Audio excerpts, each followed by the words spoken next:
Ovaj video je uploadovan uz pomoć SBB mreže.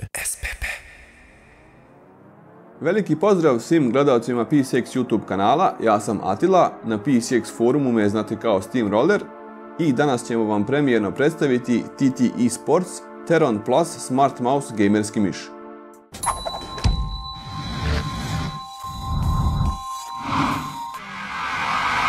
Kažemo premijerno jer iako je miš najavljen u januaru ove godine, o njemu po internetu ima jako malo informacija, a mi se ovom prilikom zahvaljujemo Thermaltake'u što nam je obezbedio ovaj test primjerak. TT Esports je inače gaming ogranak Thermaltake'a i pored miševa u ponudi imaju i gamerske tastature, slušalice, podloge i razna gamerska pomagala. Ukratko da vas upoznam sa Teron Plus Smart Mouseom, on je identičnog oblika kao Teron gamerski miš, s tim što ovaj novi model ima napucaniji Avago senzor od 8200 dpi-a, a ono što ovog miša čini pametnim je ugrađeni Bluetooth 4.0 modul. Ako na trenutak zaboravimo da ovaj Smart Mouse u sebi ima Bluetooth, onda na stolu imamo klasičan high-end gamerski miš sa Avago laserskim senzorom, Omron prekidačima, tegićima za podešavanje težine, programibilnim tastirima, ergonomskim oblikom, puno opcije za podešavanje osvetljenja itd. Ako ste pravi gamer, puno se igrate ili se čak igrate na poluprofesionalnom ili profesionalnom nivou, ovaj miš će vam biti zanimljiv, naročito ako volite statistiku. Poprilično sam siguran da je svaki okoreli gamer lud za statistikom, a Bluetooth konekcija u Teron Plus Smart Mouseu će vam ponuditi upravo to. Miš se preko Bluetootha povezuje sa vašim Android ili iOS mobilnim uređajem, baš kao što je iskicirano na pakovanju. I na raspolaganju imate svakakvu statistiku u vezi vašeg gaming učinka. Ali da ja ne trabunjam previše, kao i uvijek idemo redom. Prvo da se upoznamo sa pakovanjem i propratnom opremom, sa fizičkim karakteristikama miša i na kraju sa softverom i sa aplikacijom koja je i glavna atrakcija kod ovog miša.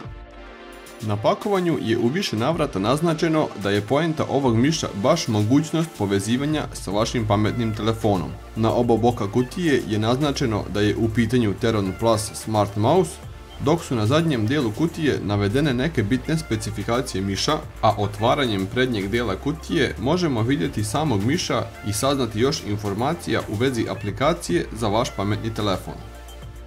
Ambalaža ima veoma zgodan isječak kako biste mogli u potpunosti nasloniti ruku na miša pre kupovine. Ovakva vrsta pakovanja je uglavnom standardna pojava kod ozbiljnijih gaming periferija.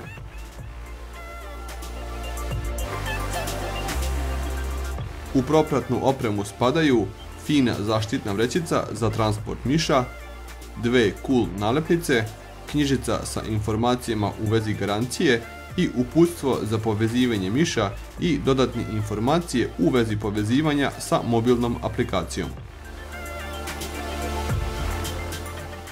Iako smo već konstatovali da Teron postoji u više boja, samo Teron Plus ima ovu distinktivnu tamnu teksturu u kombinaciji sa crvenim tasterima. Miš posjeduje pozlaćeni USB priključak i kvalitetnu gustu pletenu preslaku na kabelu. Teron je zbog svog ergonomskog oblika pogodan samo za desnoruke korisnike. Sa jedne strane ima udubljenje za palac i standardne back i forward tastere. Na leđima ima prepoznatljiv Thermaltake'ov gaming logo u obliku zmaja, a sam kraj miša se završava u blagom špicu. Druga strana ima dodatni taster i blagu izbočinu radi boljeg rukovanja. Oba glavna tastera imaju izraženo podignute ivice, a početak tastera je označen sa blagim udubljenjem. Miš sa donje strane ima dva dodatna tastera, jedan služi za promjenu profila, a drugi za šaltanje polling rate-a. Odmah pored je slajder za blokiranje, to jest zaključavanje ovih tastera. Ispod vratanca su ukupno 5 malih tegova i svaki od njih teži 4,5 grama. Dva gornja tastera služe za promjenu DPI-a u ukupno 4 koraka. Teron Plus ima fantastičnu metalik teksturu, koja je isto toliko fantastično glatka, što nekima može predstavljati veliki problem. Miš je srednje veličine sa najširim delom od oko 74 mm, dužinom od 123 i visinom od 40 mm. Ugasit ćemo svetla da bi vidjeli kakve svetlosne efekte ima u ponudi Teron Plus. Miš svetli na ukupno 5 mjesta, na oba boka, na zadnjem delu i scroll točkiću, a svetli, odnosno pulsira i Thermaltake Gaming logo. Spremili smo vam i detaljan test klikova.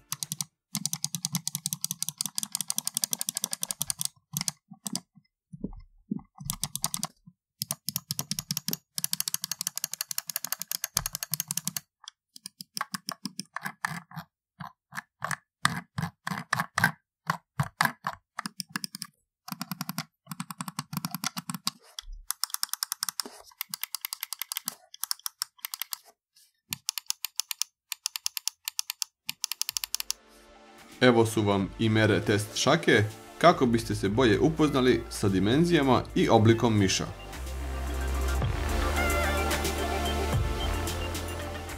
Standardni, to jest školski fingertip hvat odlično leži kod ovog miša.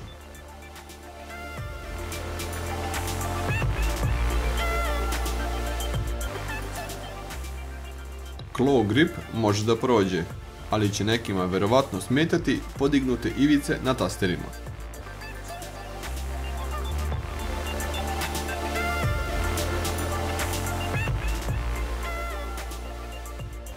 Ako imate veću šaku, Teron će vam biti malo kratak za palm grip. Kod svake gaming periferije, izdrživost je ključnog karaktera. Miš je čvrst i ne kvrcka pod prstima. Jedino su glavni tasteri nešto labaviji, pa malo zveckaju.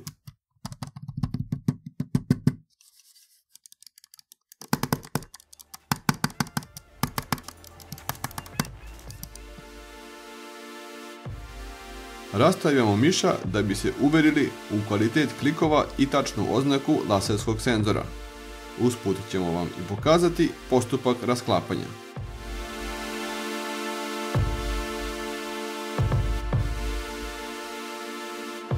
Treba da odvrnete ukupno 4 šrafa, od kojih su 2 mudro sakrivena ispod tegova.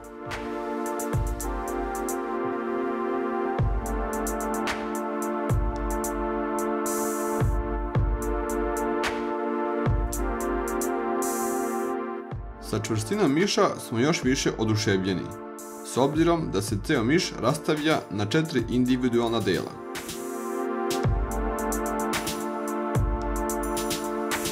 Sporedni tasteri su potpisani od strane Multicomp kompanije i nose oznaku DM1 1A 125 VAC i deklarisani su na 1.000.000 klikova. Oba glavna klika koriste Omron prekidače oznake D2FC, F7N i oni su deklarisani na 5 miliona klikova. Ostali klikovi su nama nepoznate marke.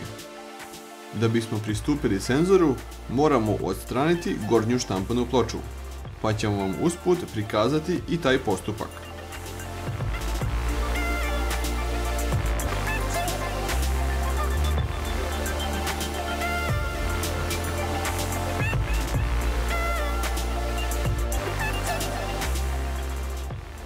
Naše malo istraživanje je pokazalo da je u pitanju PixArt ADNS 9800 laserski senzor koji zaista ima rezoluciju od 8200 dpi-a i frame rate od 12000 fps-a.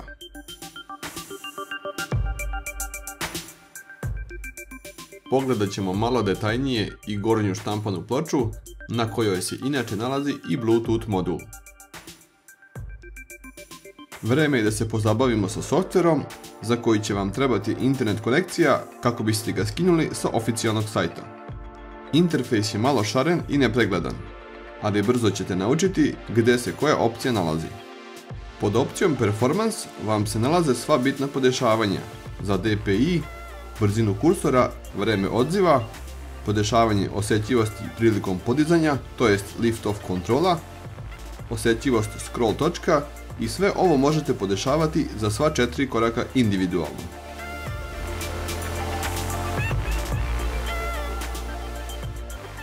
Svi tasteri se mogu reprogramirati po želji. Da li će to biti dodavanje makro komande, jednostavna zamjena funkcije ili prečica za pokretanje programa, na vama je da odlučite.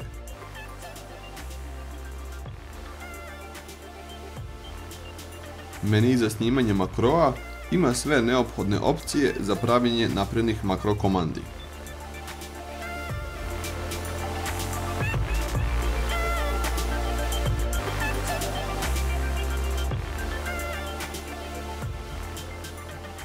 Naša kamera nije najsjajnije uhvatila LED osvjetljenje, ali vam mi možemo potvrditi da je prikaz boja dosta autentičan.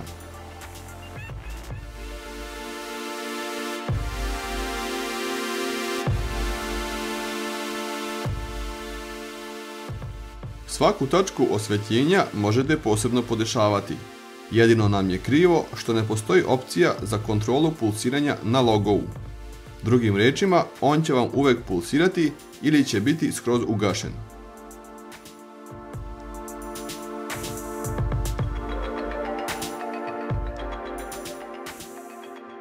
LEDove možete ugasiti jednostavnim odabirom crne boje iz palete.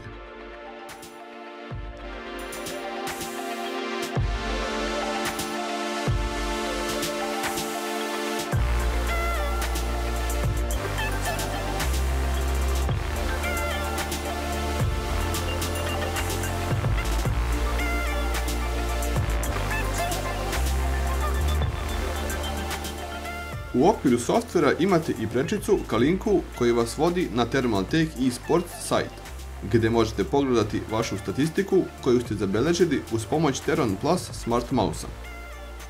Tu možete vidjeti rezultate i statistiku drugih igrača koji koriste ovaj pametni miš. Ujedno se možete družiti, takmičiti i upoznavati druge kolege gejmere. Prateći softver ima i korisnu opciju resetovanja svih podešavanja. Stižemo i do glavne zvezde ove recenzije, a to je aplikacija za vaš pametni telefon. Mada zamjerka ide na aplikaciju jer ona podržava samo Android 4.3 ili više platforme, što znači da morate imati napredniji telefon ili tablet. U slučaju da vaš pametni uređaj ne vidi miša iz prvog pokušaja, treba samo da resetujete Bluetooth modul pritiskanjem oba tastera odjednom na donjoj strani miša.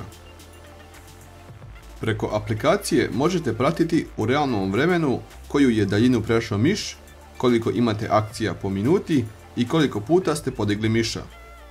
Vaše rezultate možete sačuvati, a poslije i podijeliti na nekoj od popularnih socijalnih mreža.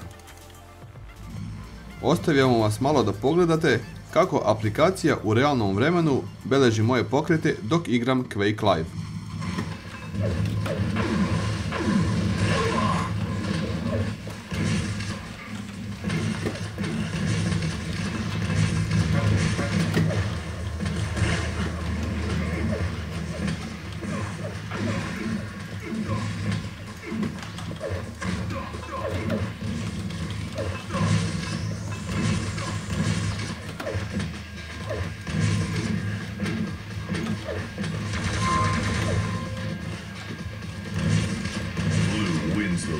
Perfect.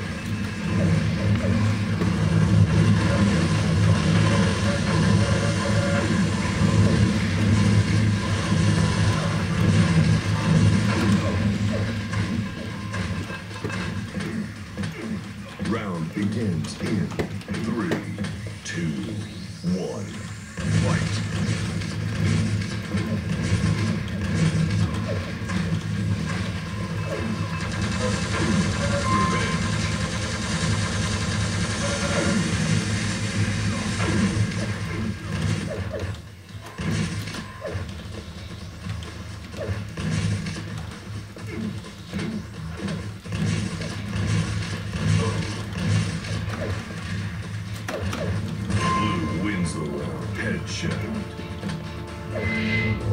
Nadam se da ste uživali u ovom kratkom gameplayu, ali je vrijeme da iznesemo neki zaključak. Biću kratak i veoma direktan. Biranje miša je kao kada birate patike. Nekome će biti ružan, a nekome će se svidjeti. ali je najbitnije da vama bude udoban. Meni se lično nije svidjelo samo to što je Teron Plus na svim površinama gladak, pa ako se ruka malo oznoji, miš ume da bude klizav. Ali sa druge strane, kad sam ja bio mlad, moju cijelu gaming karijeru sam koristio Logitech MX300, koji je isto gladak sa svih strana. Pa ako mene pitate, miš nije neophodno uzrok lošeg igranja, to je često samo izgovor. Dakle, možete da se naviknete na Teron Plus, ali prava namjena ovog miša je zapravo RTS ili ti real time strategije, gdje igrači ne podižu miša tako često i ne veslaju kao neki koji igraju FPS, pa glatka površina miša neće biti toliki problem. U slučaju da vam se sviđa Teron, a ne sviđa vam se glatka plastika, uvijek možete odabrati klasični Teron ili Teron Battle Edition, koji imaju skoro iste specifikacije kao ovaj miš i grubiju, manje klizavu teksturu. Ali imajte na umu da samo Teron Plus Smart Mouse ima opciju povezivanja sa vašim pametnim uređajem. Objektivno gledano, miš se dobro pokazao i od nas će dobiti PCX Platinum priznanje. A pošto smo udijelili ocjenu, vrijeme je da se odjavimo. Do sljedećeg video materijala, veliki pozdrav!